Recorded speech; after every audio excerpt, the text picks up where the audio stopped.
Well, now you've got my attention. Okay, yeah. So Okay, fair I enough. was having this conversation with someone the other day, and they were saying, "Oh, how do we fix income inequality in America?" I said, "Violence." I think that's what happens. I don't. The government doesn't have any money anymore because they printed all the money, all everything they had, and they gave it all to everyone. Right?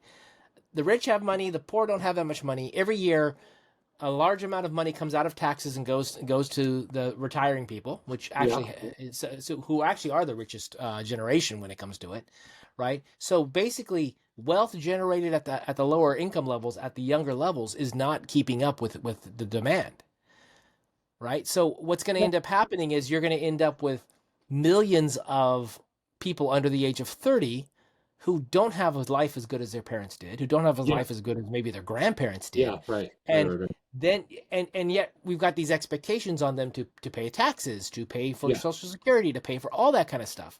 yeah, So all yeah, that stuff breaks.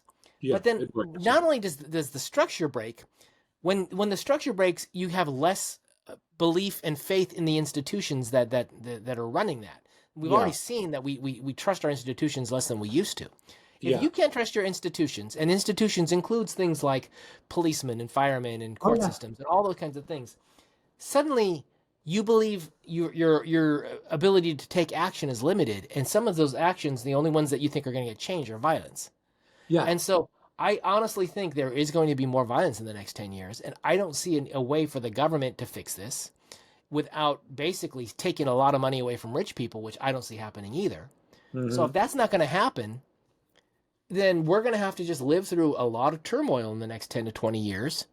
And what do we need to do to make sure, one, we survive, just be alive, and then number two, we're well off enough out of the outcome? But when you say we, define we precisely. You and me. You and me. Okay, Chris and Scott. You and me, Um, and maybe whatever tribe we think we belong to. whatever tribe we can. Okay, all right. Okay. That's a very good question, actually.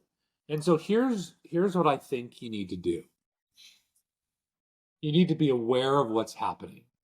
But almost regardless of what is happening in the environment, Chris, not be careful. I want to be careful saying that, but almost without exception, my what I do is still going to be the same thing.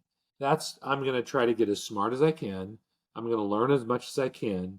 I'm going to learn these fundamental skills so that I can add value to people so they'll pay me more money. That's what I'm focusing on.